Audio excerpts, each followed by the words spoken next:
అవసరాన్ని బట్టి నానా విధమైన శోధనల చేత ప్రస్తుతమున కొంచెము కాలమే మీకు దుఃఖం కలుగుతుంది. ఆ తర్వాత ఇంకా మీరు వద్దన్నా కూడా పరలోకములో ఆనందమే, సంతోషమే, సమాధానమే. దేవునికి మహిమ కలుగునగాక. ఆమేన్. హల్లెలూయా. ఇంకా క్రింద చదువుదాము. నశించిపోవు సువర్ణము అగ్ని వలన, అగ్ని పరీక్ష వలన శుద్ధిపరచబడుచున్నది కదా, దానికంటే అమూల్యమైన మీ విశ్వాసము ఈ శోధనల చేత పరీక్షకు నిలిచినదై యేసుక్రీస్తు ప్రత్యక్షమైనప్పుడు మీకు మెప్పును, మహిమయు, ఘనతయు కలుగుటకు ఈ శ్రమలే కారణమవుతాయి. హల్లెలూయా. బిగ్గరగా చప్పట్లు కూడా దేవుని నామమున మహిమపరదాం.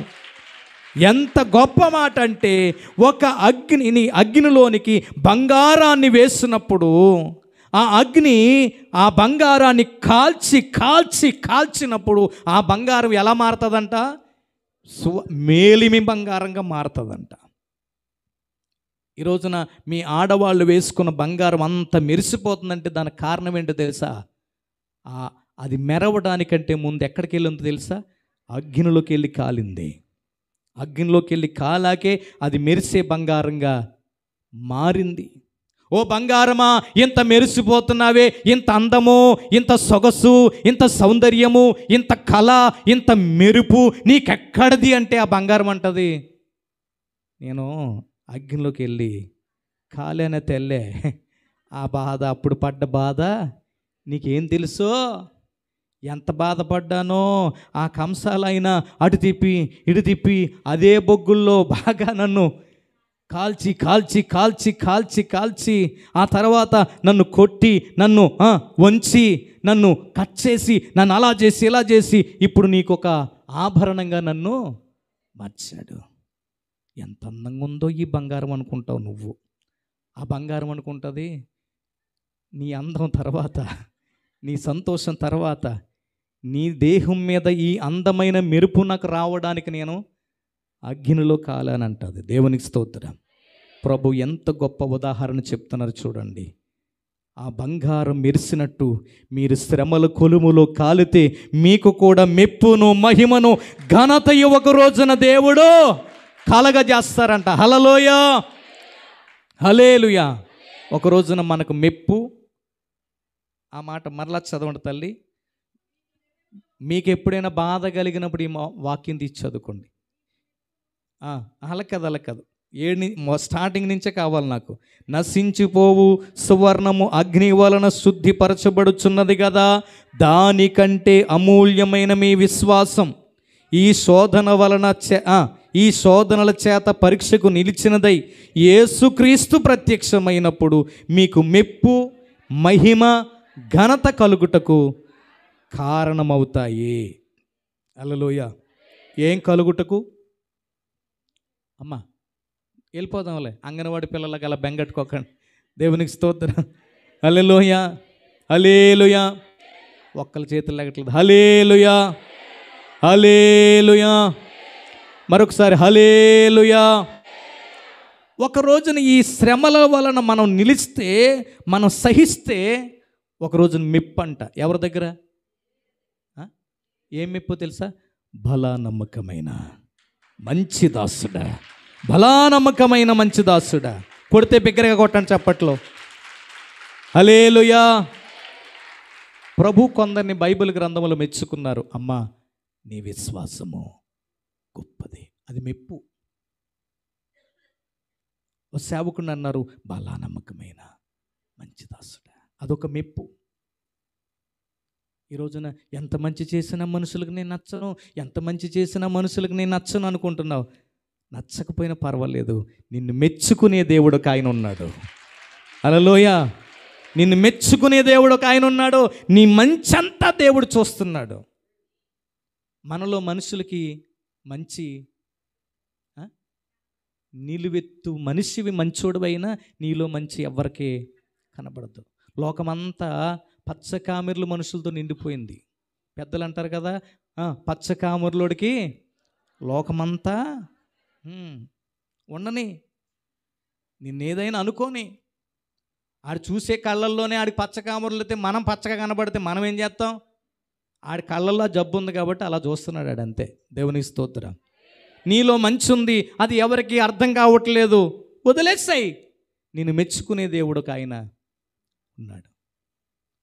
కొంతమంది మంచిగా బతికితే రోజులు లేవయ్యారు అంటుంటారు కొంతమంది. లొద్దు, అసలు దేవుడు నిన్ను ప్రేమించేదే ఆ మంచిని చూసి. అది కూడా తీసేసుకున్నావు అనుకో, నువ్వు సైతాని సైన్యంలో చేరిపోయినట్టే. ఏ సైన్యంలో? సైతాని సైన్యంలో. మంచి లేనివాడు ఎవడో తెలుసా? సాతానుడు. మంచి లేదు కాబట్టి వాడు సాతానుడు అయ్యాడు. మనం మంచి మనలో ఉంది కాబట్టి మనం దేవుని పిల్లలమయ్యాము. దేవునికి మహిమ కలుగునుగాక. నీలో ఉన్న మంచి ఏ మనుషులను బట్టి నువ్వు తీసేసుకోకు. ఎంతో మంచి చేశాను, నా మంచి నాకేది తిరిగి సాయం చేయలేకపోయింది అనుకోకు. మనుషులకు మంచి చేసిన నీ మంచితనానికి, నువ్వు చేసిన మేలుడికి ప్రతిఫలం ఒక రోజున దేవుడు ఇవ్వబోతున్నాడు. ఒక మాట చెప్తాను, నువ్వు చేసిన మంచి పనులకి, నువ్వు చేసిన మంచికి, సాయానికి నీకు ప్రతిఫలం మనుషుల దగ్గర నుంచి వస్తే మంచిదా, దేవుని దగ్గర నుంచి వస్తే మంచిదా? మనుషులది ఏముందండి? నరం లేని నాలుక. ఇంటికి వెళ్ళి లోపల ఎలాగైనా, రేపటి దాకా కూడా కాదు, ఇంటికి వెళ్ళి లోపల ఎలాగైనా మాట్లాడుతుంది ఈ నాలుక. హల్లెలూయ. వద్దు, మనుషులు ఇచ్చేదేది మనకొద్దు, దేవుడిచ్చేదే కావాలి. దేవుడు తప్పకుండా ఇస్తారు. ఇవ్వగలిగిన దేవుడు నీ కొరకు పరలోక ఐశ్వర్యాన్ని నీ కొరకు ఆయన దాచిపెట్టాడు, సిద్ధపరిచాడు. ఈ రోజున భూమి మీద నువ్వు ఎన్ని బాధలు అనుభవించి ఏడుస్తున్నావో, ఒక రోజున బాధలన్నీ మరిచిపోయి ప్రభువుతో నువ్వు ఆనందించబోతున్నావు. పరలోకములో గంతులు వేసి ప్రభువుని ఆరాధించబోతున్నావు. ఎప్పుడు మన జీవితం ఇలాగ ఉండిపోతుందని కొంచెము కాలం అంట మెప్పును ముగించుకుందాం. మెప్పును నువ్వే ఒక మహిమగా మారిపోతావు. ఒక రోజున దేవుడు నిన్ను మహిమగా మార్చుకుని మహిమలోకానికి తీసుకెళ్ళబోతున్నాడు. ఎలా మారబోతున్నావు తెలుసా? నీ ఒక రోజున దేవదూత వలె మారబోతున్నావు. చప్పలు కూడా దేవుని నామమున మహిమపడదాం. దేవుని రాజ్యములో నీతిమంతులు దేవదూతల వలె ఉంటారని వాక్యం సెలవిస్తుంది. అప్పుడు నీవు మహిమలో ఉంటావు. రెండవది నీకు కూడా ఏం కలుగుతుందంటే ఘనత. ఎక్కడ ఘనత? ఈ లోకములో హీనపరచబడిన నీకు పరలోకములో ఘనత ఉంది. హల్లెలూయ. అవి మనం చూడాలంటే, అనుభవించాలంటే, ఆ మహిమలోకి ప్రవేశించాలంటే కాస్త శ్రమలు అనేవి లోకంలో తప్పక వస్తాయి. ఏమీ కాదు, అవి నిన్నేం చెయ్యవు, నిన్ను ఇంకా గట్టిపరుస్తాయి. దేవునిలో నీ విశ్వాసం బలపడుతుంది. చెప్పాను కదా, బంగారం అగ్నిలోకి వెళ్ళి కాలితేనే అది మెరిసే బంగారంగా, మేలిమి బంగారంగా, మెరవని బంగారం అయితే నువ్వు కొంటావా? అంత విలువ ఎందుకు వచ్చింది దానికి? అగ్నిలో కాలి సహించుకుని, ఓర్చుకుని, భరించుకుని అది బయటకు వచ్చింది కాబట్టి అది బంగారం అయింది. ఆ అగ్నిలోని కాలి బూడిదైపోతే బూడిదగా ఉన్ను కొండల దొంగ తప్ప దేనికి ఉపయోగపడదు. దేవునికి స్తోత్రం. అగ్నిలో అది కాలి బూడిదవ్వకుండా ఆ అగ్నిని కూడా భరించింది కాబట్టే బంగారమైంది. అందుకే రోజుకి రేటు పెరిగిపోతుంది. దేవునికి స్తోత్రం. హల్లెలూయా. బంగారానికి విలువ పెరిగినట్టు నువ్వు దేవుని యందు సహించుకుంటే, ఓర్చుకుంటే పరలోకములో నీ విలువ కూడా రోజుకి ఖచ్చితంగా పెరుగుతుంది. మహిమ కలుగుతుంది, ఘనత కలుగుతుంది, మెప్పు కలుగుతుంది దేవుని వలన. అట్టి భాగ్యము దేవుడు మనందరికీ అనుగ్రహించునుగాక. ప్రార్థన చేసుకుందాం. మహాగణుడైన తండ్రి, ఈ మానవ జీవితంలో, నా బ్రతుకు పయనములో బాధలు పోవాలి, కష్టాలు పోవాలనే దేవుని దగ్గరకు వచ్చాను. ఇంకా నన్ను కష్టాలు వెంబడిస్తున్నాయే, బాధలు తరుముతున్నాయే, శ్రమలు శోధిస్తున్నాయే అని చెప్పి శత్రువులు బాధింపి పెడుతున్నారని ఎన్నోసార్లు మేము బాధపడిన సందర్భాలు ఉన్నాయి నాయన. అయితే ఈ రోజున చక్కని వాక్యము మా అందరికి అర్థమొక రీతిలో మీరు ఉపదేశించినందుకు వందనాలయ్యా. ఈ భూమి మీద అయ్యా ఏ పాపం ఎరుగని మీరు, పరిశుద్ధుడైన మీరు ఎన్నో బాధలను మా కొరకు అనుభవించారు. క్రీస్తు కూడా మీ కొరకు బాధపడి, బాధలు అనుభవించి అని వ్రాస్తారు తండ్రి. నైనా నా బాధలు దేవుడు ఎందుకు చూడట్లేదు అని చాలాసార్లు నేను అన్నానయ్యా. నా మీద దేవునికి ఎందుకు జాలి లేదు అని చాలాసార్లు అనుకున్నాను ప్రభువా. కానీ ఈ రోజున నేను అనుభవించే బాధలే, నేను అనుభవించే శ్రమలే, నేను కార్చే కన్నీరే నాకు పరలోకానికి నాయన మార్గం అవుతాయని, నాకు మెప్పు కలుగుతుందని, ఘనత కలుగుతుందని, మహిమ కలుగుతుందని, అయ్యా అగ్నిలోకి వెళ్ళిన బంగారం ఎలా విలువగా మార్చబడిందో నీలో ప్రభు శ్రమ నొందిన మా జీవితాలు కూడా విలువగా మార్చబడతాయని, మహిమగా మార్చబడతాయని వాక్యము ద్వారా సెలవిచ్చిన మహనీయమైన దేవానికి వందనాలు. ఈ శ్రమలు ఎంతకాలం ఉంటాయి అని ప్రభు వాక్యములో మేము చూస్తే ఇంకొంచెము కాలం మట్టుకే అని వాక్యము ద్వారా మీరు తెలియచేసిన విధానం బట్టి వందనాలు ప్రభువా.